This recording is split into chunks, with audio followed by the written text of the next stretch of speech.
Hola, este es Un Salto en el Tiempo. Estoy aquí con el doctor Alejandro Villaseñor y acabamos de grabar este episodio para ustedes. Es un episodio en el que hablamos sobre muchas enfermedades zoonóticas, hablamos sobre qué es lo que se necesita para estudiar una maestría, hablamos sobre su libro que tiene aquí, que es precisamente sobre una enfermedad zoonótica. Y pues quiero invitarte a que si te gusta este tipo de información, si te agrada este contenido, a ti médico veterinario, estudiante de medicina veterinaria, que te quieres empapar un poco más sobre estos temas, que lo compartas con un amigo veterinario, con un amigo estudiante de medicina veterinaria para que esta información pueda llegar a más personas y yo pueda seguir haciendo este tipo de videos, trayendo invitados que nos hablen de este tipo de temas. Así es que comenzamos con este nuevo episodio de Megadiverso. Buenos días, buenas tardes y buenas noches. Bienvenidos a Megadiverso, el podcast número 1 en el que hablamos de animales y su ambiente. Hoy tenemos como invitado especial al médico Alejandro Villaseñor. Él es médico patólogo, epidemiólogo y docente en la Facultad de Medicina Veterinaria de la Universidad Michoacana de San Nicolás de Hidalgo y me complace presentarlo el día de hoy. Médico, buenas tardes. No, muy buenas tardes, Fernando. Créeme lo que para mí es un gusto estar acá contigo y sobre todo, pues, los temas tan diversos que vamos a estar tocando y para mí es un honor estar aquí contigo, Fernando. La iniciativa de este proyecto es que médicos veterinarios nos compartan sus experiencias, su trayectoria, que nos hablen un poquito más de la carrera, cosas que a lo mejor se escapan de la simple vista o que se alcanzan a ir en lo que la gente cree de que pues un veterinario nada más es un curaperritos o un animalista que quiere rescatar animales de la calle o un mataperros como le dicen pues en los pueblos como en los que yo vengo. Entonces me gustaría que nos platicara un poquito acerca de eso. Como usted como patólogo, ¿cómo es introducirse a ese mundo de la patología? Mira, Fernando, yo creo que debemos de tener en consideración varios aspectos que nos pueden dar una idea general sobre todo esta especialidad. La patología veterinaria es una de las ramas, yo diría que es la básica y de la cual se van a desprender todo lo que tiene que ver con la parte clínica. Si no sabemos patología, no vamos a ser buenos clínicos. Decirte que principalmente mi formación ha sido precisamente en el área de epidemiología. Soy epidemiólogo veterinario, estoy certificado ante el Consejo Nacional de Medicina Veterinaria en esta área. Somos alrededor de 30 veterinarios en el país que estamos certificados como epidemiólogos veterinarios. ¿Qué es lo que se tiene que hacer como para conseguir esa certificación? Generalmente tienes dos partes fundamentales para lograrla. Primero, demostrar curricularmente todos los cursos, pláticas, artículos científicos que hayas publicado, y está la otra de presentar un examen orientado precisamente a la epidemiología veterinaria con la finalidad de determinar si tienes la capacidad e idoneidad en términos de los conocimientos como para poder ser certificado en el área. ¿Y qué es la epidemiología? ¿Qué estudian? ¿Qué hacen? ¿Cuáles son pues, sus funciones? ¿Cuál es el trabajo como epidemiólogo? Mira, yo creo que es algo que es muy interesante y me voy a poner yo como ejemplo. Yo realmente no, durante el devenir de mi carrera en la licenciatura, yo no recibí nada, absolutamente nada de conocimiento sobre el área. Me fui formando yo a través de la experiencia y sobre todo cuando yo ingreso a la Comisión México-Estados Unidos para la Prevención de la Fiebre Aftosa y otras enfermedades exóticas. Es un nombre muy largo, es un organismo único a nivel mundial donde a raíz de la presencia de la fiebre aftosa, que es la enfermedad que es catalogada la reina de todas las enfermedades virales, no solamente en los animales, sino también en los humanos por su alto grado de contagiosidad. ¿Qué es lo que hacía la fiebre aftosa? Porque me suena, pero no la ubico así No lo bien cuál ubicas. es. Mira, normalmente este virus, lamentablemente, es un aftovirus, como su nombre lo indica, fiebre aftosa. Va a generar vesículas en la cavidad oral, en la región interdigital de la pezuña y también a nivel de ubre de las vacas, específicamente en las tetas. Esos son los 3 sitios donde se va a replicar el virus o tiene tropismo el mismo. Decirte que por ahí a mediados de 1946 entra este virus lamentablemente a México y los Estados Unidos, ellos habían padecido de esta enfermedad durante cerca de 6 años, si no mal recuerdo. Por ahí en 1923 ingresa esta enfermedad a Estados Unidos y ellos concluyen con el último caso en California, curiosamente en ganado lechero. Para ellos sacrificaron en su momento poco más de 1 millón de cabezas de ganado y estaban sumamente preocupados con México porque ya México había detectado la enfermedad en el país, lamentablemente por la importación de ganado cebuino que se hizo de Brasil.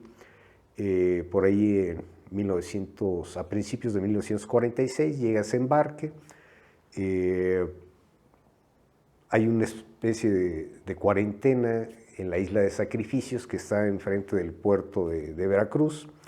Durante esos 6 meses se observa a ese lote de ganado que fueron alrededor de 340, 350 becerros que habían sido importados de Brasil, donde en ese país existía la fiebre aftosa. Entonces los americanos estaban sumamente preocupados.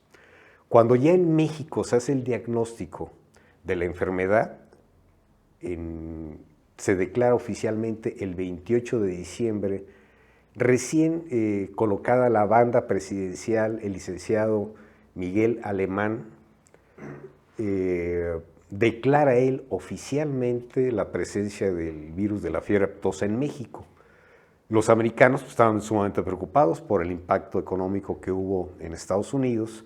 Y ¿qué es lo que ocasiona la fiebre aftosa? O sea, ¿qué es lo que lo hace como tan grave? Tan grave. ¿Es como la muerte o enferma? Porque me comentó dónde salía, pero en sí, ¿qué es lo que lleva a que tenga que aplicar, no sé, comúnmente decirlo, rifle sanitario a los animales? Así es. Mira, principalmente, Fernando, en el caso específico de fiebre aftosa, el peligro está en que generalmente va a atacar a los animales jóvenes, es decir, los becerros. Va a originar una necrosis a nivel del corazón, una necrosis del miocardio, y generalmente fallece alrededor del 50% de los becerros, precisamente por el daño o la afectación que está teniendo a nivel del corazón. En el caso del ganado adulto, más o menos se estima que alrededor del 2% del ganado adulto fallece por este virus, pero el impacto económico es tremendo, porque el hecho de que se desarrollen vesículas al interior de la cavidad oral evita que el animal pueda consumir alimentos. Si no consume alimentos, la producción de leche, si es ganado lechero, cae literalmente a cero. Y si es ganado de carne, evidentemente tarda en recuperación alrededor de 15 días las lesiones de tipo oral y eso hace que haya unas grandes pérdidas económicas en términos de la producción.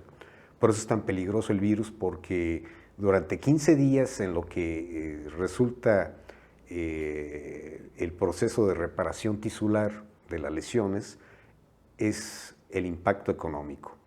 Y lamentablemente, hasta el año del 2001, en el brote que se presentó en Inglaterra, se descubrió que curiosamente puede sobrevivir el virus en la cavidad orofaríngea alrededor de 22 meses. Puede estar ahí guardado el virus, después de que el animal se recuperó. Entonces, ¿qué es lo que sucedió con esa importación de becerros de allá de Brasil? Que venían ellos con el virus en la cavidad orofaríngea. No presentaron ya lesiones porque ellos se habían recuperado durante esa feria internacional de cebús que hubo en Sao Paulo, si no me recuerdo. Cuando está ese proceso de cuarentena de 6 meses en la isla de Sacrificios, acá en México, pues ya los animales estaban literalmente clínicamente sanos. Desembarcan el ganado y se llevan cada uno de los propietarios de esos sementales adquiridos, se los llevan a sus ranchos. pero lamentablemente eran portadores del virus. Entonces empieza la transmisión del virus al interior del país a través de esos animales portadores del virus y se empieza a diseminar. Es así que a finales de abril de 1947, Estados Unidos pues está sumamente preocupado porque sabía que si se empezaba a correr de nuevo el virus hacia el norte del país, iba a ingresar fácilmente a Estados Unidos. Te digo esto porque para que nos demos una idea de la importancia del comercio que tenemos con Estados Unidos.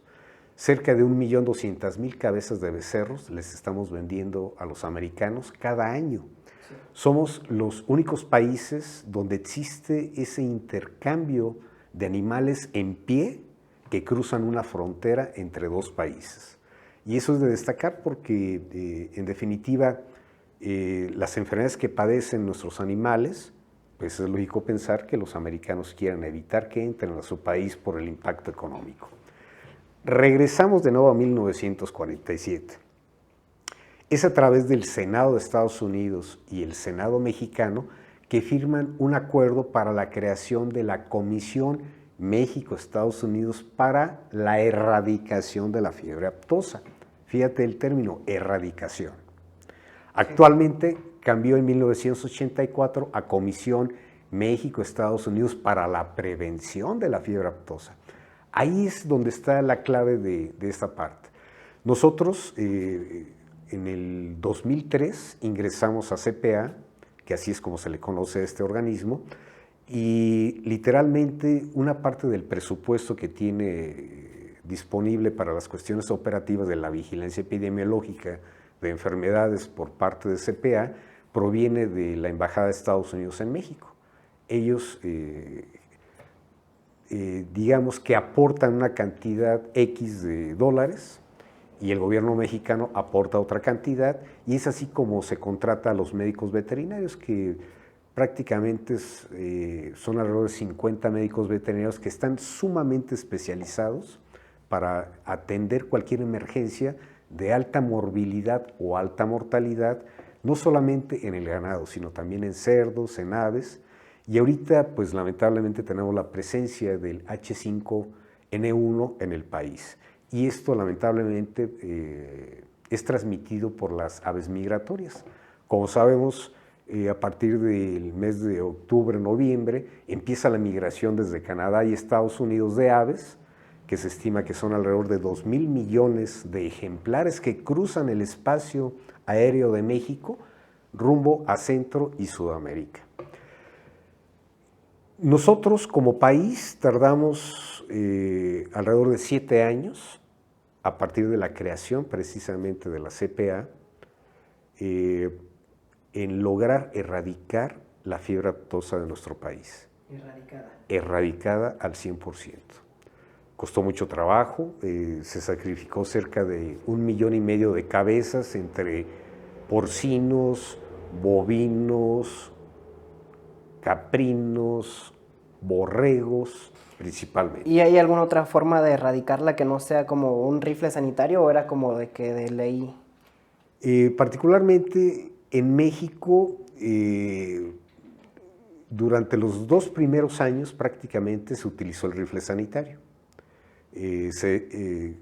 Iban brigadas de médicos veterinarios mexicanos y también americanos recorriendo prácticamente 17 estados del país con la finalidad de ir detectando cuáles eran los hatos que estaban infectados. En ese momento, cuando se lograba detectar esos hatos, inmediatamente se hablaba con el propietario, se les pagaba literalmente el número de cabezas a sacrificar e inmediatamente entraba un pelotón del ejército, hay que reconocerlo, y ellos sacrificaban, se hacía una zanja, se colocaba el ganado, se le disparaba por parte de los elementos del ejército, principalmente en la zona frontal del cráneo, y los animales caían a la zanja y posteriormente se recubrían con cal y piedras y se tapaba ya la zanja con los animales sacrificados.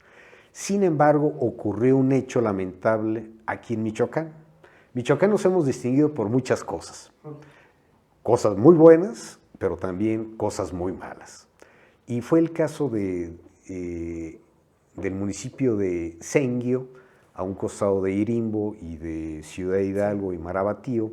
En este municipio llegó un pelotón del ejército junto con 2 veterinarios que trabajaban para la CPA para platicar precisamente con el presidente municipal, pues para ver la posibilidad de empezar a trabajar con los ganaderos que estaban siendo afectados por los brotes de fiebre aftosa.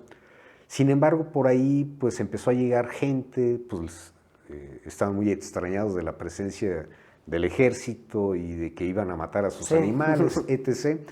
Y lamentablemente una señora, Guijosa se apellida, o se apellidaba porque ya falleció, empezó a arengar a los diferentes productores que se acercaron ahí a la presidencia municipal en lo que estaban en las pláticas de cómo iba a ser la forma de pago a los productores, de aquellos que se les iba a sacrificar los animales, y esta turba enardecida de productores y de población civil que estaba en espera de noticias de lo que estaba platicando el presidente municipal con los médicos veterinarios y con el capitán que iba al frente de este pelotón, cuando ellos bajan a platicar con los productores y con las gentes que se habían reunido alrededor del Palacio Municipal, pues lamentablemente fueron literalmente muertos los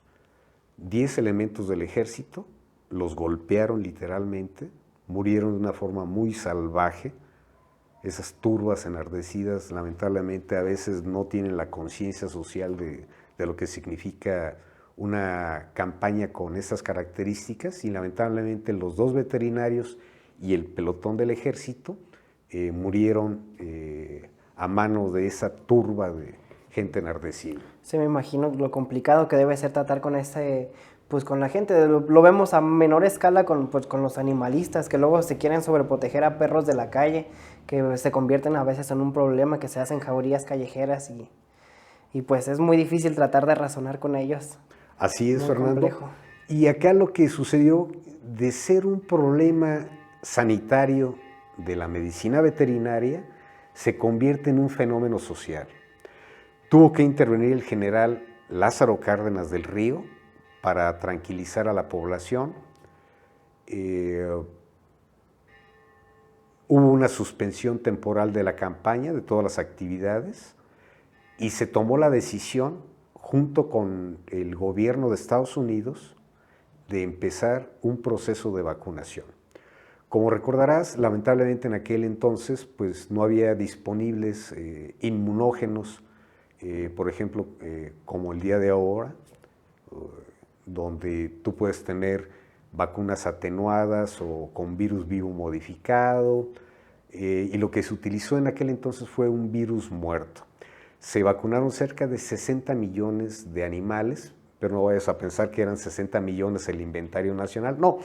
Se les dio 4 aplicaciones de la vacuna a 15 millones de animales que estaban dentro de esos 17 estados que habían sido acordonados con la finalidad de controlar la diseminación de la enfermedad.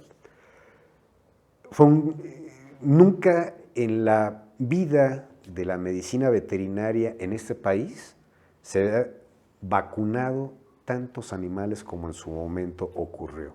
Pero se hicieron bajo principios, en aquel entonces te estoy hablando de 1949, realmente era muy complicado tener disponible vacuna comercial que pudiéramos adquirir de otros países.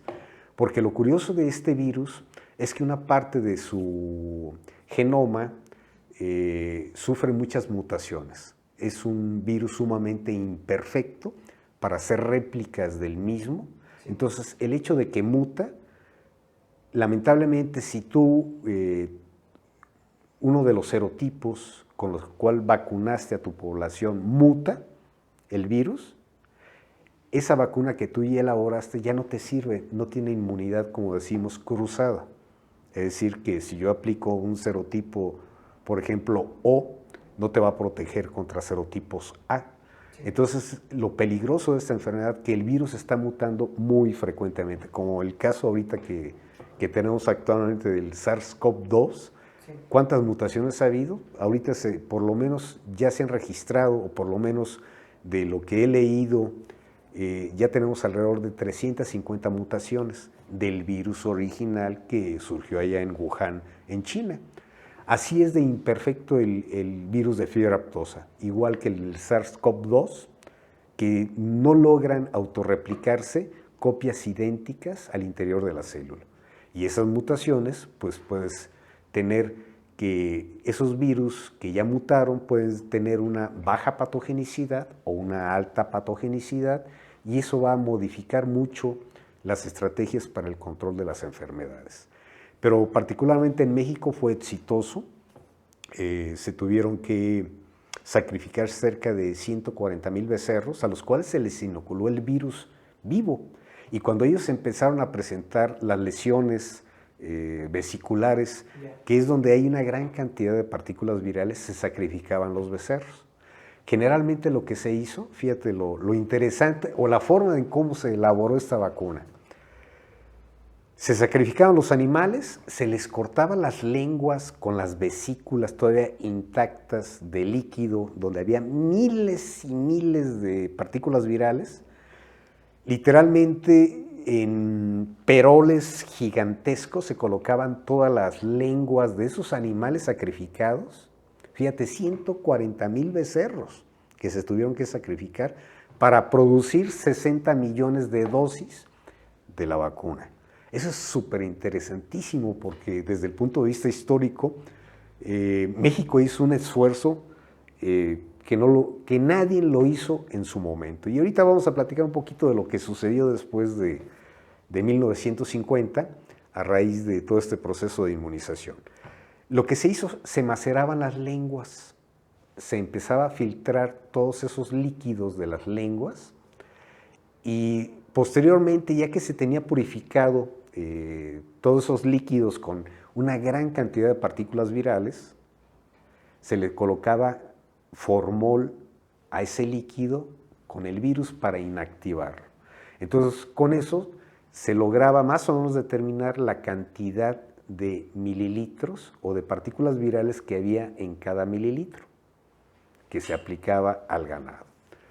Eso nos permitió, vuelvo a reiterar, vacunar 60 millones de cabezas. ¿Y todo eso se hizo igual aquí en México, en laboratorios de aquí en México?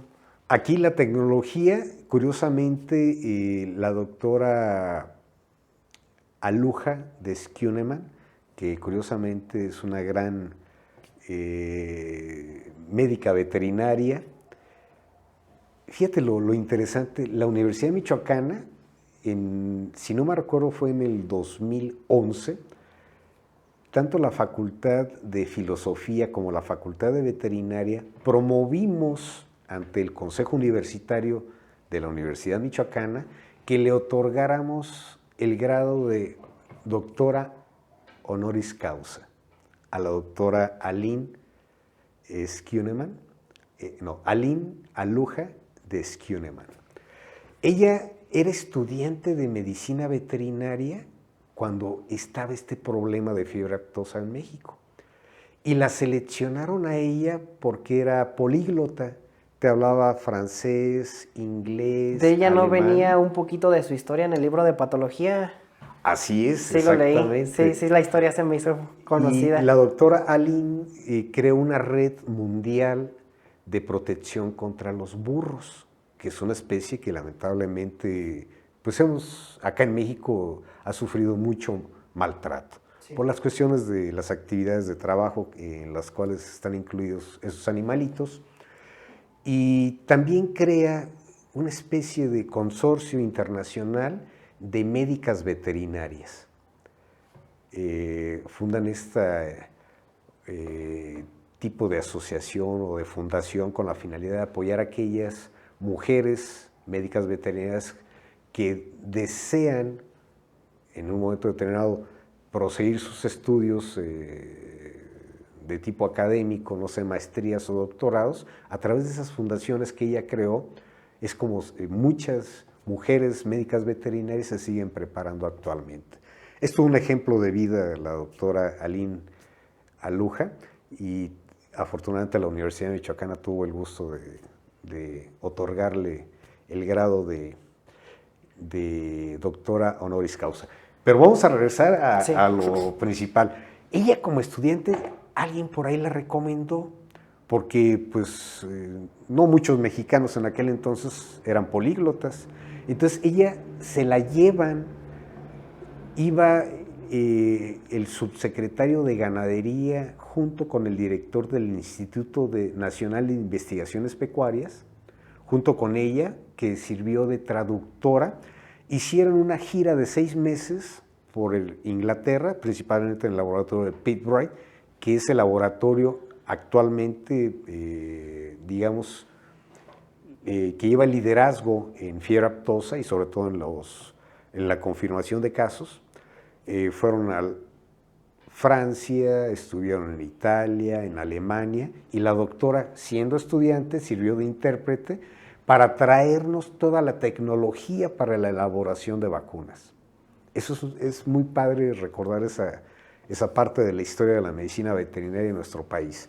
Cuando ella regresa, curiosamente, su tesis de licenciatura para obtener el grado de médica veterinaria sobre fiebre aftosa, sobre elaboración de una vacuna.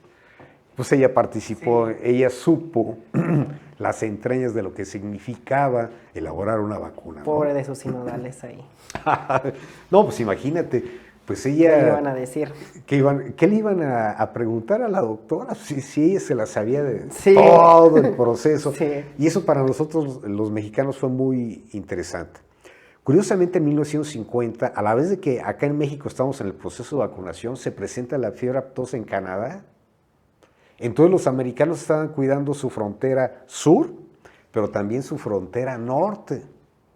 Pero allá no establecieron un convenio de colaboración entre el gobierno de Canadá y de Estados Unidos. Nada más quedó el vigente entre México y Estados Unidos.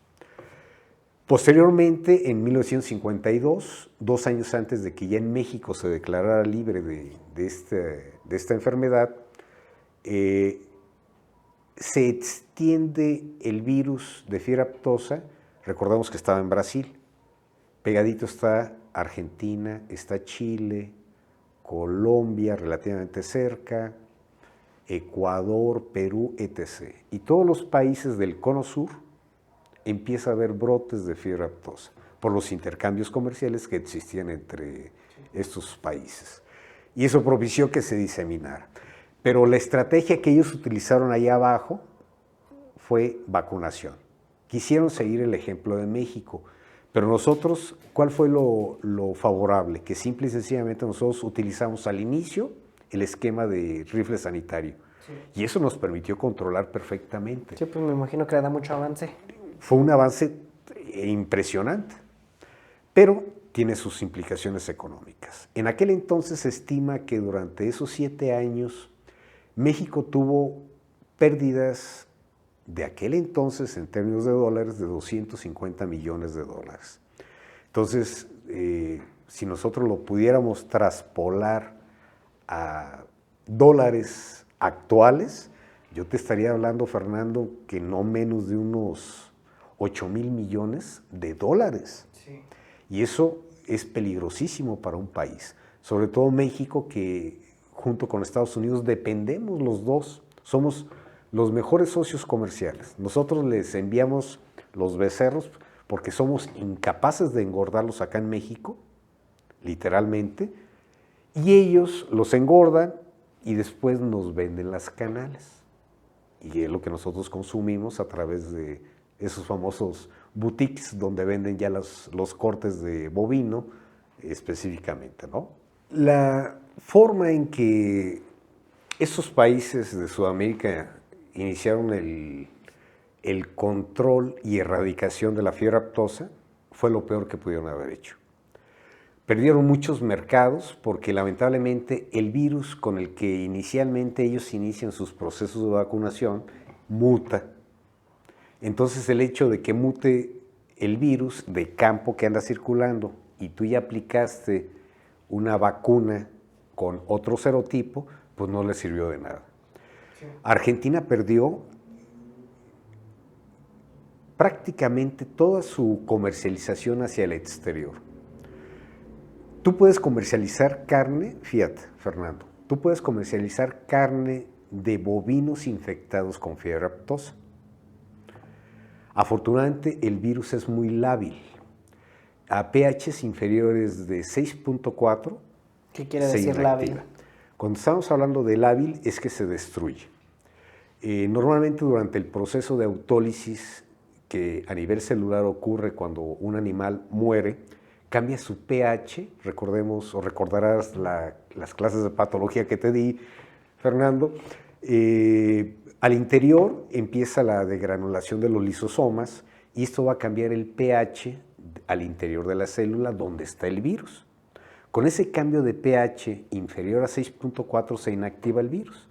El problema está en que tú debes de mandar inspectores de tu país al país que te va a vender y tienes que llevar potenciómetros para medir el pH de las canales.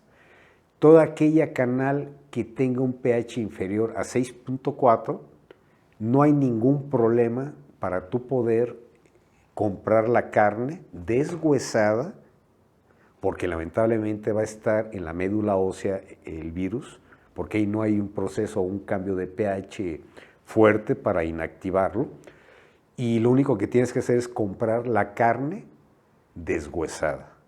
Y no vas a introducir la enfermedad a tu país, tú como comprador.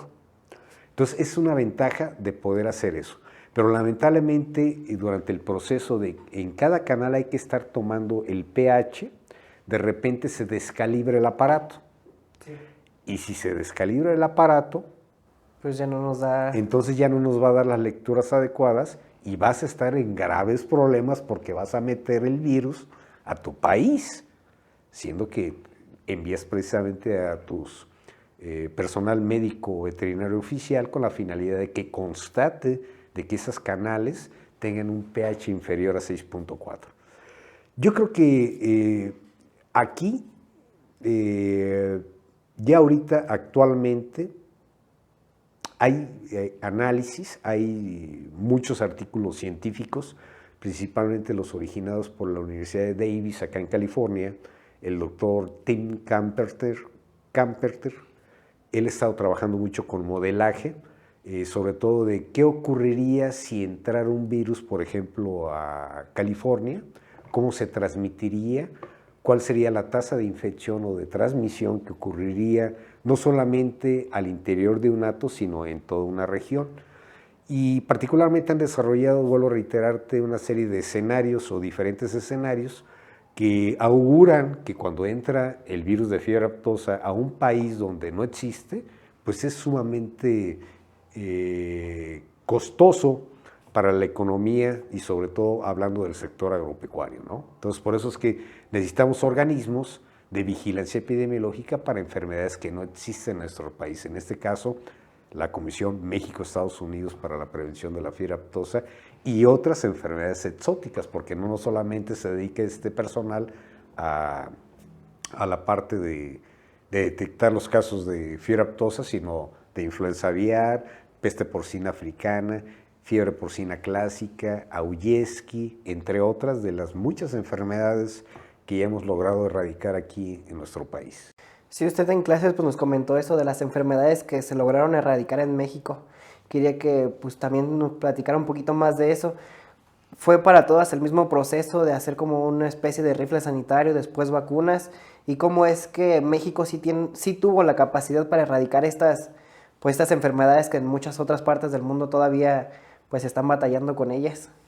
Mira, yo creo que aquí particularmente yo siempre he creído en la sensibilidad de los productores ganaderos de nuestro país. Cuando ellos se ven afectados, en el caso específico, vamos a platicar de la historia de la fiebre porcina clásica, que antes era conocida como cólera porcino. Entró al país en 1894, gracias a una importación de cerdos que se adquirieron de Estados Unidos, porque Estados Unidos ya tenía esta enfermedad y para nosotros era exótica.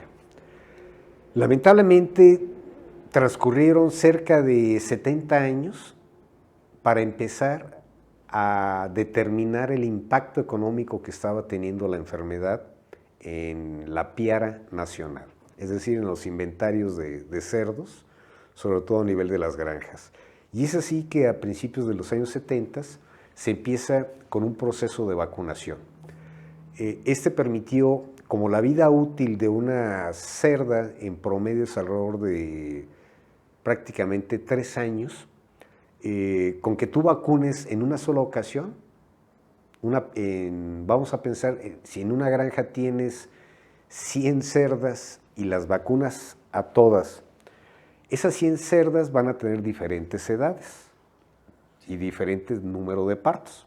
Tarde que temprano, en el periodo después de haber tú aplicado la vacuna, prácticamente en 3 años salen todas esas cerdas a sacrificio.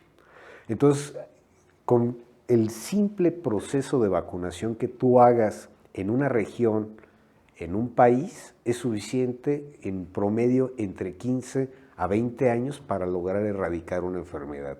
Y fue lo que nosotros hicimos en México, a base de pura vacunación, primero a toda la población porcina y después irnos sobre el pie de cría, en este caso las cerdas y los sementales, logramos erradicar la fiebre porcina clásica. Al igual que la Ulleschi, también iniciamos un proceso de vacunación por ahí alrededor de 1984-85 y fuimos declarados libres ya por la Organización Mundial de Sanidad Animal a mediados del 2012-2013, que ya fuimos reconocidos como países libres de Ulleschi. ¿Por qué es importante esto? Porque nos permite tener entonces la posibilidad de estar exportando carne de cerdo también a Estados Unidos. Como ellos lograron erradicar las enfermedades y nosotros también logramos erradicar las mismas, pero somos socios comerciales. Sí, sí. Utilizamos la ley espejo. Si tú no tienes esa enfermedad, yo tampoco la debo de tener. Y esto nos va a permitir entonces un intercambio comercial de animales vivos o de sus productos y subproductos entre ambos países. Y es así como estas enfermedades que te comento han sido erradicadas, al igual que la salmonelosis aviar, tanto de las especies Gallinarum, Pulorum, principalmente. Somos de los pocos países a nivel mundial que hemos logrado hacer. Hay otra enfermedad, la enfermedad hemorrágica viral de los conejos, que entró en 1989 y la logramos erradicar de nuestro país en 1994 y fuimos el único país en el continente americano que hemos logrado erradicar esa enfermedad y lo hicimos en 5 años. ¿La cual? La enfermedad hemorrágica viral de los conejos. Es un virus, un calicivirus, lamentablemente. Aquí podemos pasarnos 1 hora platicando sobre esta enfermedad, pero decirte que, por ejemplo, Inglaterra, Francia, España, Italia, Alemania tienen el virus. Sí.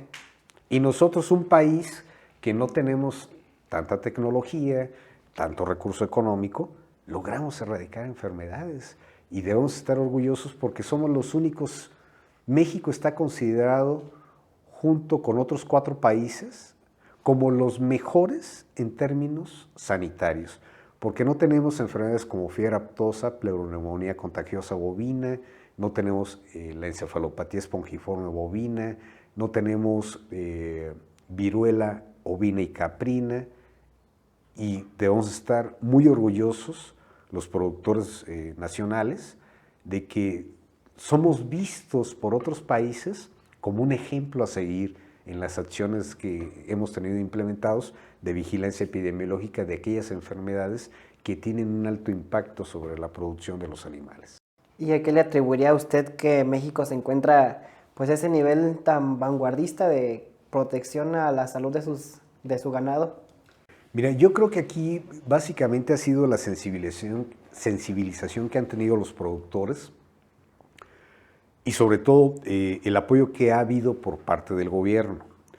No es fácil organizar una campaña debido a los costos que implica de forma directa e indirecta, porque el hecho de que tú entres Generalmente para el diseño de una campaña necesitamos 3 fases. La primera es control, saber cómo está distribuida la enfermedad en un territorio. Después entramos a la fase de erradicación, que es cuando ya disminuimos la prevalencia de animales infectados, y después entramos a la última fase, que es la fase libre, que es la que nos interesa a todos. Y debe de pasar un periodo determinado, que puede ser entre 3 hasta 5 años, sin la presentación de un solo caso. Si presentaras un caso, regresas a la fase de erradicación y tienes que implementar de nuevo todas las actividades que hiciste en esa fase para lograr de nuevo la fase libre. Entonces, en ese sentido, México hemos sido disciplinados. Por supuesto que se han cometido errores en su momento, pero hemos rectificado. Ahorita tenemos activas varias campañas, por ejemplo, brucelosis en los animales domésticos, la campaña de tuberculosis bovina, originada por Mycobacterium bovis, entre otras, que son enfermedades que tienen un impacto económico y sobre todo que van a tener la posibilidad de ser transmitidas hacia el humano. Y ahorita, particularmente, es muy importante destacar que estamos en vías, ahorita desde el punto de vista institucional y por parte de la Universidad Michoacana, estamos impulsando un nuevo concepto que se llama Una Salud. Cuando hablamos de una salud, eso se compone de 3 elementos esenciales, que es el medio ambiente, los humanos y los animales. Lamentablemente, el 65% de las enfermedades en humanos son transmitidos por animales. Nada más para que nos demos una idea. Y te pongo el ejemplo en el caso del Mycobacterium bovis. Por ahí tuvimos la posibilidad de escribir un pequeño artículo de divulgación de la ciencia, que nos encanta esa parte. Tenemos una revista muy reconocida a nivel nacional e internacional aquí en la Universidad Michoacana, que es la revista Saber Más, que es una revista para mí vanguardista en todos los sentidos.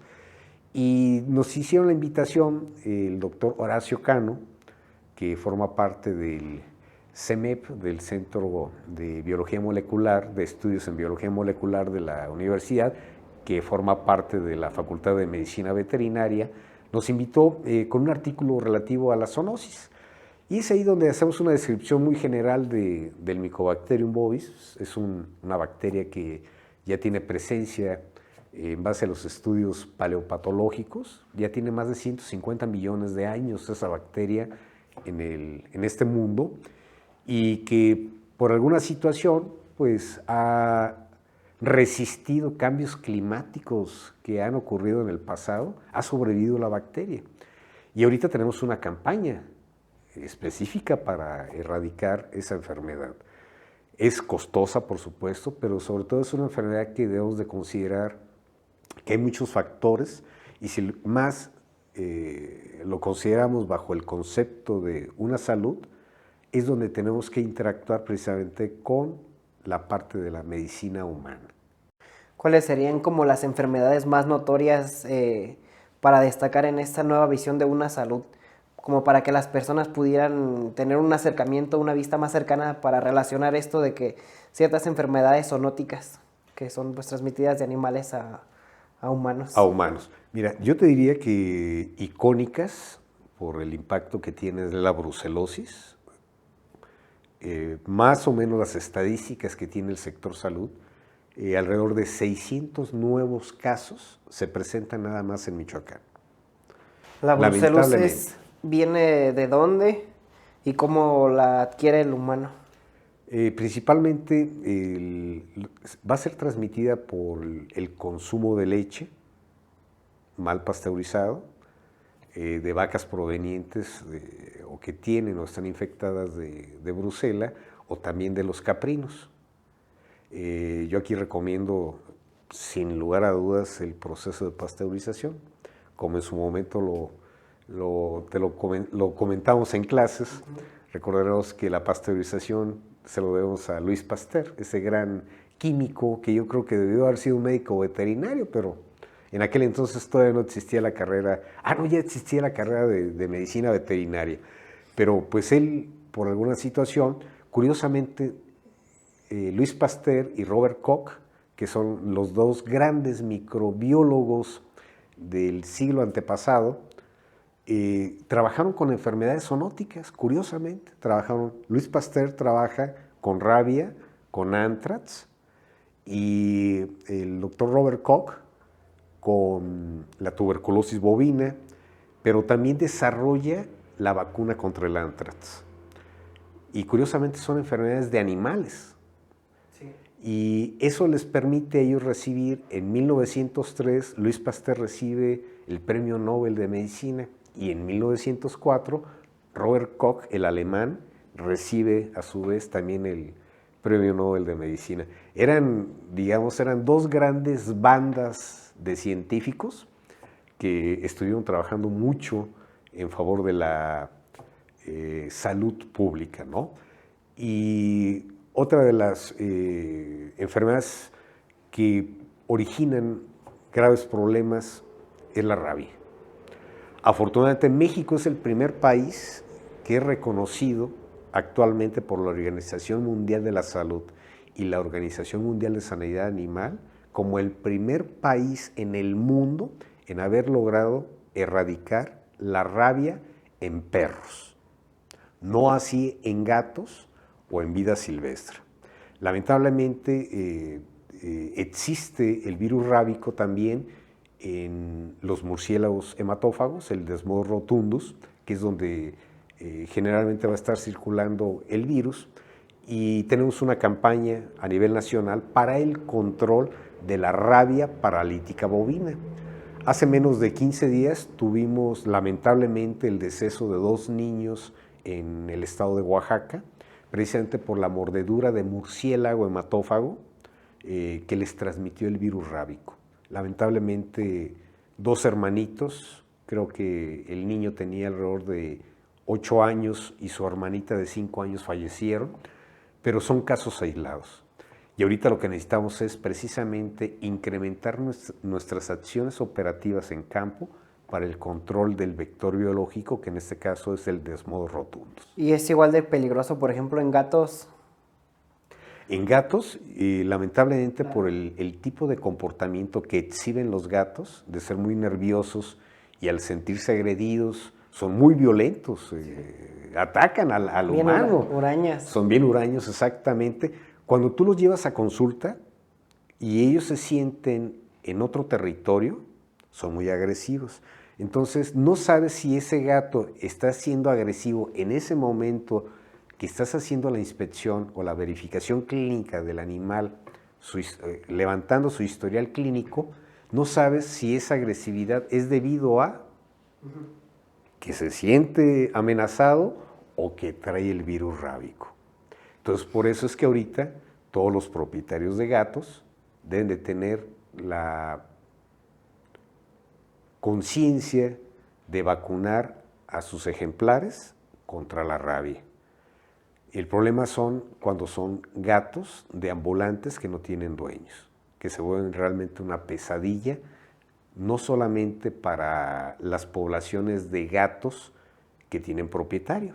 Surgen peleas nocturnas cuando tratan de conquistar a una gatita que anda en celo y bueno, se hace ahí todo un desbarajuste, peleas muy particulares, pero sobre todo el impacto que tienen estas poblaciones ferales de gatos en vida silvestre.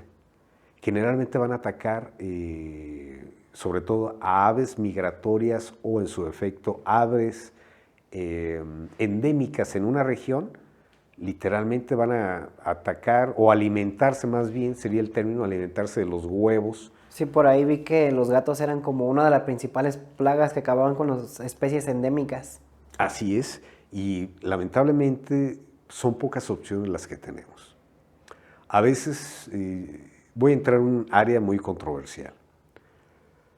Cuando tenemos poblaciones con estas características ferales o silvestres, es decir, que primero eran gatos domesticados, domésticos, y que después cuando se juntan y empiezan a tener migraciones territoriales, se vuelven sumamente agresivos. y van a tener un impacto, vuelvo a reiterar, no solamente en los gatos que tienen propietario, sino en aquellas especies animales de las cuales se van a alimentar. Entrar a un esquema literalmente de captura y sacrificio es lo más idóneo. Pero esto tiene implicaciones no solamente desde el punto de vista biológico, tiene implicaciones también desde el punto de vista filosófico, morales, éticos, que debemos de valorar. Pero de que es un peligro potencial, son un peligro potencial, Fernando. Sí, yo sí siempre me he preguntado cómo se podría tratar ese tipo de temas tan controversiales a veces con una sociedad que no quiere escuchar o que se nombra animalista y que quieren pues cuidar y que no toquen a los animales ferales. Sí, mira, ahí particularmente hemos estado participando activamente en representación de la Facultad de Medicina Veterinaria de nuestra Universidad Michoacana, así como precisamente también colaboro en la Unión Ganadera Regional de Michoacán, en el área de sanidad animal. Hemos estado participando en diferentes foros organizados por la diputada Daniela de los Santos en el Congreso del Estado, donde en esos foros hemos expuesto una serie de puntos de vista donde debemos de concientizar a la sociedad de que en algunos casos específicos sí debemos de tener un control más estricto sobre ese tipo de animales que andan deambulando en la calle. Traigo por ahí un proyecto que después sabrás de él, Fernando. No me gustaría avanzar Pues, un poquito no en se ese preocupe. sentido. La próxima vez que vuelva a venir nos habla ya cuando ya lo tenga. Ya cuando tengamos resultados, te diría que ahorita estamos en muy buena disposición por parte de la Facultad de Medicina en Humanos, la Facultad Ignacio Chávez. Hemos estado platicando con el director y con la secretaria académica y vamos a, en forma conjunta, la Facultad de Veterinaria junto con la Facultad de Medicina, vamos a empezar a trabajar este nuevo concepto de una salud.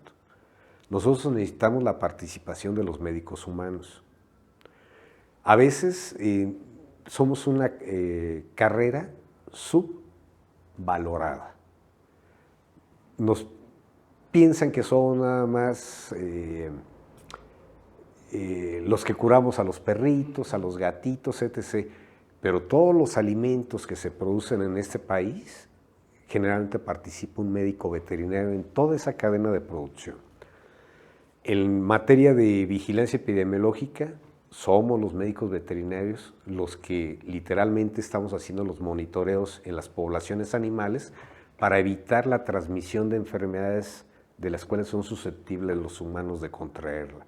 Y decirte, por ejemplo, algo que en medicina humana no han trabajado mucho y que los médicos veterinarios sí lo hemos hecho, es la leptospirosis. Es una enfermedad zoonótica, lamentablemente. Generalmente se va a presentar casos, sobre todo en procesos de perturbación ambiental, cuando hay inundaciones, es cuando se incrementa el número de casos en humanos. Y esto es debido a que muchos animales que mueren ahogados durante este proceso de inundación van aguas abajo de donde está ocurriendo este evento particular y son los que en un momento determinado durante ese proceso de ir sobre la corriente del río empiezan a eviscerarse o a sufrir lesiones. Ya están muertos los animales, por supuesto, pero genera que las leptospiras que ellos contienen al interior de su cuerpo salgan y se expongan en el agua que va corriendo a través de la inundación. Un humano aguas abajo que entra en contacto con esta agua contaminada con la leptospira, que es una espiroqueta, lamentablemente por contacto directo con el agua va a adquirir, con la piel, adquiere la leptospira. No hay necesidad de tener alguna lesión cutánea para que la leptospira entre, penetra la piel. ¿Leptospira es un parásito? Es una bacteria, es una espiroqueta y pues lamentablemente existen alrededor de 16 serovariedades sumamente infectocontagiosos. Sí, era lo que para le iba a el humano. preguntar. Yo he visto que es muy común que los perritos luego tengan leptospira y por lo general en su esquema de vacunación entra la leptospira en esa. Es también un alto contagioso de que tener un perro doméstico en tu casa y que se llegue a infectar de leptospira tuviera que tener algún cuidado en especial o en ese caso cómo pudiera yo darme cuenta. Aquí particularmente el problema es severo, es serio, y lamentablemente no hemos hecho los estudios correspondientes. Lo que pasa es que nosotros en medicina veterinaria vemos los aspectos en los animales. Nosotros sabemos que un animal que tiene esta espiroqueta, tarde que temprano la va a eliminar a nivel de la orina. Es por ahí donde vamos a tener el grave problema de la forma de transmisión hacia el humano. El entrar en contacto con la orina es sinónimo en automático de un perro con leptospira de que el humano vaya a contraer la enfermedad. Lamentablemente, al igual que en los animales, va a afectar a nivel renal y en el caso específico de los humanos van a desarrollar esta patología específica que es la insuficiencia renal crónica. Y la insuficiencia renal crónica conlleva literalmente a la extirpación renal y pues lamentablemente todos esos procesos que hay de diálisis frecuente en los humanos, que tarde que temprano pues es insuficiente el apoyo de esa tecnología para poder sobrevivir. Entonces es un peligro potencial, pero la mayor parte de la investigación para el caso específico de leptospira ha sido originada en el área de medicina veterinaria, no tanto en humanos. Es lo paradójico del caso. Y mucha de la información que tenemos a la mano, vuelvo a reiterar, ha sido generada por médicos veterinarios, no ha sido generada por los médicos humanos. Nos quedamos entonces que me estaba platicando de las enfermedades zoonóticas más comunes.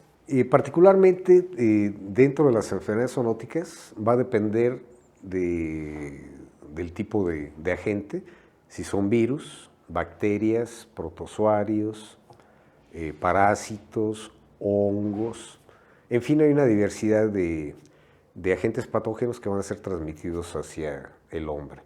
En el caso específico de las enfermedades virales, habíamos comentado la rabia, que es algo que debemos estar contentos en México por su proceso de estar ya en la fase libre de la presencia de este virus. En el caso específico de bacterias, como la brucelosis, tuberculosis, la misma leptospirosis. En el caso específico de parásitos, de los más importantes, estamos hablando de Toxocara, Dipilirium, Trichuris, Strongylus, principalmente. En el caso específico de infecciones fungóticas, pues realmente son pocos, realmente puede ser quizás Candida albicans, principalmente de los agentes fungóticos que se pueden transmitir hacia el humano, pero en realidad si nosotros hacemos las comparaciones de las enfermedades que son propias del humano y de aquellas que son transmitidas por los animales, estamos hablando que 2/3 partes de las enfermedades humanas son transmitidas por los animales. Y en ese sentido debemos de tener campañas permanentes, precisamente sobre todo campañas con la finalidad de ir paulatinamente erradicando aquellas enfermedades como la brucelosis y la tuberculosis, que realmente son sumamente peligrosas, dadas las características, porque inclusive un caso crónico de brucelosis puede originar la muerte de un humano. Lamentablemente origina una endocarditis de tipo vegetativo, es decir, las válvulas que constituyen el intercambio entre las aurículas y los ventrículos, en lugar de ser sumamente flexibles, la bacteria, en este caso la brucela, las endurece, entre comillas, y de repente se pueden quedar abiertas las válvulas y pasar sangre de los ventrículos a las aurículas, y realmente todo el sistema circulatorio se ve afectado y como consecuencia de ello hay una falla multiorgánica. Tenemos la neurobrucelosis de tipo no supurativo, lamentablemente, a nivel del cerebro, y también se muere la gente de neurobrucelosis. En el caso específico de Mycobacterium bovis, generalmente Robert Koch en 1894 quiso hacer una vacuna contra la tuberculosis en el ganado. Fracasó totalmente. No es hasta 1934-35 que dos microbiólogos franceses, Calmet, el doctor Calmet y el doctor Guerin, desarrollan una vacuna para las vacas que tampoco sirve. Pero en aquel entonces estaban muriendo, los niños estaban muriendo de tuberculosis meningia y a alguien se le ocurrió, oye, ¿por qué no probamos esa vacuna del doctor Calmet y Guerin? Vamos a probarla en los niños a ver qué pasa. Pues de todos modos se van a morir. Esa famosa vacuna es la famosa BCG. Que es la que tenemos todos los mexicanos. Es la que tenemos todos los mexicanos, la lesión aquí en el brazo. La marquita. Pero son ahora, las iniciales del Bacillus de Calmet y Guerin. Yo le quiero preguntar, supuestamente a mí sí me la pusieron, pero yo no tengo la marca. Ah, es muy sencillo. Tú no estuviste expuesto al micobacterio cuando estuviste bebé, en pocas palabras. Todos los que tenemos la cicatriz es porque ya estuvimos expuestos a uno o varios micobacterias que ingresaron a través de el polvo, algún pariente por ahí que traía tuberculosis, porque hay que reconocerlo que la tuberculosis en humanos no la hemos erradicado. Un pariente cercano que cuando estábamos chicos pudo haber tenido un proceso tusivo, es decir, haber tosido sobre nosotros y nos pudo haber aventado 1 o 2 micobacterias que nosotros inhalamos, pero que nuestro cuerpo logró atrapar. Cuando nosotros reaccionamos con la cicatriz, indica que estuvimos expuestos. No indica que estamos enfermos, eso que nos quede claro. Estuvimos expuestos, nuestro organismo fue capaz de controlarlo. Y sirvió muy bien la BCG para proteger a los niños desde 0 a 5 años de edad. Después de los 5 años ya no protege nada. Uno va a adquirir la forma pulmonar o respiratoria o digestiva a través del consumo de productos de leche de vacas que tienen micobacterias a nivel de la ubre. Y que si nosotros no tenemos un proceso de ultrapasteurización adecuado, no pasteurización, ultrapasteurización, la micobacteria va a estar presente en la leche. Entonces, en lugar de tener problemas de tipo respiratorio, vamos a tener problemas de tipo digestivo. Se nos va a alojar en los riñones, en el hígado, principalmente. Y entonces, la única forma de darnos cuenta de que tenemos la tuberculosis digestiva es pues cuando ya nos morimos. Porque de plano, como no tenemos el signo de la tos, en el caso específico de la tuberculosis respiratoria, pues no hay otra manifestación clínica que indique que tengamos tuberculosis renal o hepática. Entonces, pues nos morimos. Ya cuando nos abren en los servicios médicos forenses, ahí en la plancha que nos abren, nos ven todos llenos de lesiones sugestivas a tuberculosis, cuando ya realmente se hace un diagnóstico, pero es un diagnóstico post-mortem. Lo importante es evitar precisamente eso. Entonces es un alto probable que pues los que sí llegan a tener la marca de niños era que probablemente se hubieran muerto de no haber existido la vacuna. Así es. Previno la mortalidad infantil, afortunadamente. Y eso, pues, reitero, en buena medida, todas las formas de control de enfermedades en humanos se han originado precisamente en los animales. De ahí la importancia de nuestra carrera y de lo orgulloso que debemos estar los médicos veterinarios, porque hemos sido una fuente de inspiración hacia la medicina humana y sobre todo la prevención de enfermedades. Y hablando de estas enfermedades zoonóticas, pues usted escribió su libro de una enfermedad zoonótica, ¿no es así? Así es, El libro. Fernando. Mira, precisamente aquí lo tenemos el libro, se llama Estomatitis vesicular y tiene como subtítulo una arbovirosis emergencial o emergente. Entonces, este es un libro que nos habla de una enfermedad zoonótica. ¿Cómo es escribir de eso? ¿Cómo es la dinámica de la diferencia entre un libro pues de una enfermedad a un libro común? O sea, ¿cómo se escribe, cómo se estructura y cómo fue el proceso y cómo fue que se inspiró usted específicamente en esta enfermedad para hacer su libro? Mira, aquí particularmente, híjole, eh, todo fue circunstancial, como muchas cosas en mi vida. Yo estando presentando un trabajo en octubre del 2009 en un congreso internacional de epidemiología, fui a presentar un cartel sobre estomatitis vesicular. Coloqué una foto muy llamativa de la lesión oral que presentaba ese caso que atendí. Que no será la foto que está en la misma portada. Exactamente. Y afortunadamente por ahí estuvo presente el doctor Peter Fernández. Él, por alguna situación de trabajo, vino a México. Él trabajaba en ese momento para los servicios de inspección en plantas y animales del Departamento de Agricultura de Estados Unidos y vino al Congreso por alguna situación.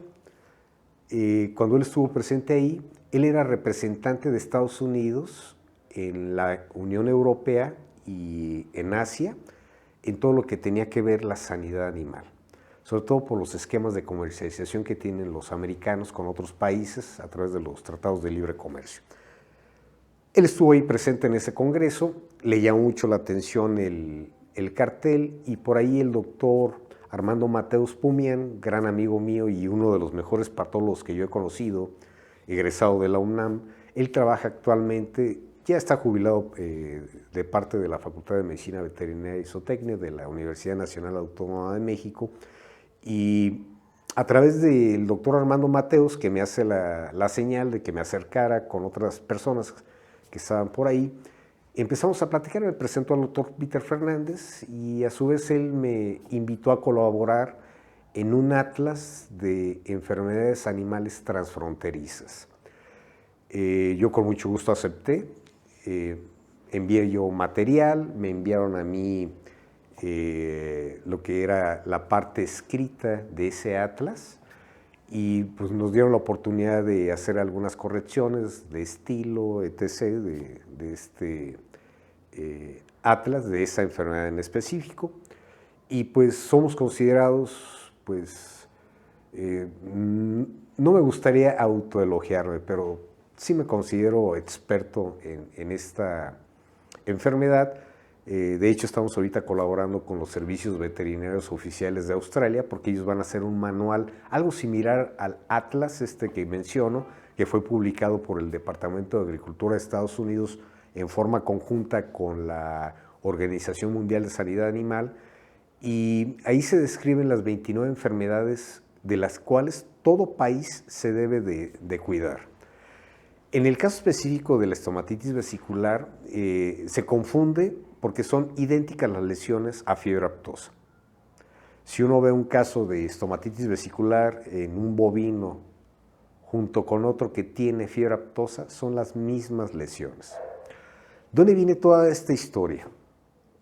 Yo lamentablemente, bueno, ingreso a la CPA en el 2003 y en el 2009 pues abandono CPA porque me incorporo a la Facultad de Veterinaria como profesor, y en ese momento cuando yo regresaba de este congreso internacional fue cuando me hacen la invitación a participar ya como académico dentro de la facultad. Dejo CPA por un momento y después de eso hubo un brote muy particular aquí en el estado de Michoacán que empezó en septiembre.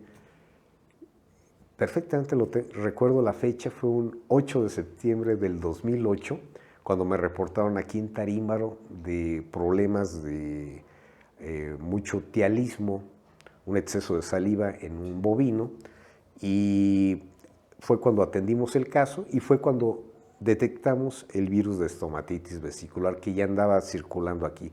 Fue del tipo New Jersey, porque hay dos variantes, el Indiana y New Jersey, pero el New Jersey es el que generalmente circula con mayor frecuencia en el país. Me tocó atender prácticamente 104 reportes, llevo el récord histórico dentro de CPA en un solo brote, haber atendido tantas notificaciones, y eso me generó mucha experiencia con relación a esta enfermedad. Por eso es que nos invitaron a participar en este atlas de enfermedades animales transfronterizas, precisamente por la experiencia que yo desarrollé aquí en mi país relativo a esta enfermedad. Y es una enfermedad que lamentablemente se transmite también al humano y es por contacto directo. Es decir, que si una vaca, por ejemplo, tiene el virus de estomatitis vesicular en la teta, pues es la parte donde tenemos que tomar pues, para hacer el ordeño. Por el simple contacto, nosotros nos podemos transmitir el virus de estomatitis vesicular, pero únicamente se va a confinar la lesión al sitio donde fue el contacto directo o la vía de entrada del virus. Me tocó ver un caso en el municipio de Cuandureo, cuando estaba atendiendo muchas de estas notificaciones. La propietaria de la vaca, donde tomé las muestras, tenía lesión. Lamentablemente, por cuestión de tiempos y porque tenía que atender otra notificación en otro municipio contiguo al de Cuandureo, no tomé fotos. Me hubiera gustado haber tomado una muestra hemática de la señora para determinar la presencia de anticuerpos contra el virus de estomatitis vesicular, pero está ampliamente documentado que en humanos también tenemos la presencia de la infección. Y en el humano, aparte de la lesión que le causa en la mano, ¿qué es lo que le sigue? ¿Cuáles son sus síntomas? Y generalmente se confina a una lesión de tipo ulcerativo en el lugar donde ingresó el virus, pero hasta ahí se queda. No ocurre una metástasis o se difunde a otra parte del cuerpo, no. Se queda específicamente el lugar donde... ¿Y ahí puede haber contagio de humano a humano? Existe la posibilidad porque la replicación viral sigue siendo activa ahí en el sitio de la lesión. De hecho, hay un reporte muy interesante, hay unos artículos muy interesantes que vienen referenciados aquí en este libro, dentro de toda la revisión de literatura que realicé para la elaboración del mismo. Los primeros casos que se reportan en humanos fue precisamente de la atención que hubo por parte de los servicios médicos militares americanos que estaban en Panamá en la construcción del famoso canal donde se transportan las mercancías del Atlántico al Pacífico y viceversa, donde se detectan los primeros casos realmente ya constatados de la transmisibilidad de los animales hacia el humano de casos de estomatitis vesicular. Decirte que una de las fortalezas que tiene este libro es el número de citas bibliográficas en las cuales sustento todo el mismo contenido. Prácticamente son 260 artículos científicos que pude lograr conseguir desde 1886 hasta prácticamente el 2020. Artículos de diferentes tiempos o periodos, donde realmente es una muy buena revisión de literatura, pero más allá de la revisión de literatura, lo importante del libro son todas las imágenes o fotos que yo tomé de más de 104 casos atendidos. Entonces seleccionamos las mejores fotos con la finalidad de tener en un libro sumamente especializado, porque no hay otro libro a nivel mundial. Me di a la tarea primero, antes de empezar a escribir, si ya había alguna obra parecida a esta, y no. Esto me queda claro que es a nivel internacional, es la única que está circulando en este momento. Sí, pues a mí me sirvió mucho de guía para entregar el trabajo que hicimos para usted de las enfermedades que nos pedía ay, se me olvidó, que etiología, que signos, lesiones, todas esas cuestiones que usted nos pidió, yo me basé mucho en su libro para poder agarrar como que la guía de cómo documentar una enfermedad. Entonces, pues está muy bien, está muy completo y la verdad yo no lo sentí como tan complejo de entender porque cada sección tiene su manera de tratar. Y pues para ir cerrando, para ya no quitarle más el tiempo, porque temas para tocar, la No, verdad... aquí nos pudimos Sí, la verdad. pasar mucho tiempo. Entonces, pues igual la invitación para en un futuro que usted vuelva a venir. Hay temas todavía para plática, pero por ejemplo, si yo me quisiera dedicar a esto o estudiar como para patología, una maestría, ¿qué se hace? ¿Cómo se estudia? ¿Cómo me sigo investigando esos temas? Porque usted mismo no, pues me platicó al principio que usted fue muy autodidacta, que usted leyó mucho, pero ¿a dónde me dirijo? ¿Qué exámenes tengo que hacer? ¿O qué hay que pagar como para poder guiarme para tomar una carrera, una maestría como patología o como, pues como la que usted tomó? Mira, yo creo que aquí particularmente hay una oferta impresionante de posgrados, no solamente en las instituciones públicas, no sé, la Universidad Nacional Autónoma de México, la Universidad Michoacana, la Universidad de Guadalajara, como entidades públicas, sino también hay posgrados que ofertan algunas otras instituciones. Aquí lo importante sobre todo es tener en consideración, checar las páginas que tienen en internet, en la red, todas las universidades, y ahí precisamente ofertan los diferentes posgrados. Generalmente una sola universidad o una sola facultad que oferta un posgrado o varios posgrados, como que se han estado especializando las universidades, la oferta de posgrados de excelencia académica, que es lo que nosotros realmente es lo que queremos, ¿no? Si vamos a hacer un posgrado, que sea en el mejor lugar, con los mejores profesores, que tengan una alta solidez en términos académicos. Y decirte, por ejemplo, yo estoy como profesor invitado en la maestría del Instituto de Investigaciones Agropecuarias y Forestales, aquí de la Universidad Michoacana, del IAF, del famoso IAF. Adicionalmente, pertenezco al núcleo básico de la maestría en Desarrollo Tecnológico en Sistemas de Producción de nuestra facultad. Ahí también participamos como profesor. Y yo te diría que dependiendo de la instancia que esté brindando o ofertando los posgrados, generalmente prácticamente todos piden lo mismo, que un promedio mínimo de 8, debes de presentar un examen general de conocimientos a través del Ceneval, debes de presentar un examen de tu nivel de aprendizaje de inglés que tienes en el momento, en fin, una serie de requisitos, pero cada una de las instituciones educativas generalmente son los principales puntos que te van a solicitar en cualquier posgrado. Entonces, para seguir con estos estudios más a fondo, pues es promedio, exámenes y Ceneval. Y Ceneval, así es, y sobre todo muchas ganas.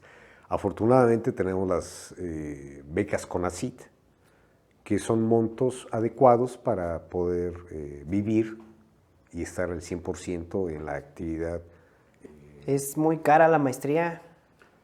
Yo diría que eso va a depender sobre todo de qué tipo de orientación tienes la maestría. Hay maestrías profesionalizantes que te permiten trabajar y dedicar 1 o 2 días a la semana para estar en sesión de actividad académica. Y hay otras que de plano son escolarizadas, de lunes a viernes, y donde prácticamente estás todos los días al interior de la institución teniendo tu actividad para tu posgrado, ¿no? Bueno, pues con eso me gustaría terminar. Pues si les gustó este capítulo, se me olvidaba dónde, ¿a usted tiene algún lugar donde publiquen. Nos comentó, por ejemplo, que estaba que publicaba en la revista del Saber Más. No sé si tenga algún otro lugar donde publique artículos científicos o... Sí, de hecho, principalmente donde nosotros estamos presentando publicaciones, generalmente es en congresos. Tengo artículos, de hecho ya va a aparecer uno muy pronto en la revista Saber Más. Es sobre el título es el sapo encantador. Les va a encantar mucho el artículo porque habla sobre una droga que produce un sapo, un anfibio del norte de nuestro país. Uno que se hizo muy famoso porque lo lamen. Así es, exactamente. El famoso alucinógeno. Alucinógeno. Y es un artículo de difusión de la ciencia. Yo afortunadamente tuve la posibilidad de tomar un diplomado con el doctor Horacio Cano, que ha sido mi inspiración para seguir en esta parte de la divulgación de la ciencia, que no es nada fácil, es bien complicado porque el lenguaje que debemos de emplear en la redacción del mismo está orientado a todo el público. Y generalmente cuando estamos hablando de una publicación de medicina veterinaria, pues está enfocada precisamente a nuestros colegas que entienden todo el idioma, una serie de modismos, de palabras científicas, etc., que es muy fácil para nosotros los médicos veterinarios entender. Pero para un público en general es muy complicado y muy difícil escribir un artículo de divulgación científica. Tenemos nuestro canal en YouTube, coloquen mi nombre como tal, Alejandro Villaseñor Álvarez, y ahí van a poder bajar precisamente videos en las diferentes especies que han sido afectadas o que se ven afectadas por el virus de la estomatitis vesicular. Sí, entonces ya saben, si gustan pues ver sus artículos, ¿dónde se puede encontrar la revista El Saber Más? La van a encontrar precisamente en la página de inicio de la Universidad Michoacana de San Nicolás de Hidalgo, es decir, www.umich.mx. Y ahí pueden consultar la revista directamente de Saber Más, coloquen mi nombre en el buscador y van a encontrar ahí los artículos que hemos estado publicando en la revista. Pues esos artículos, o como ya lo dijo en su canal de YouTube, a mí me pueden encontrar en mi Instagram, como pues fernando.agb3. En Facebook no se pierdan mi contenido, en YouTube, en TikTok también, ahí vamos a estar subiendo contenido, dándole a todo. Y pues gracias por acompañarnos en este episodio.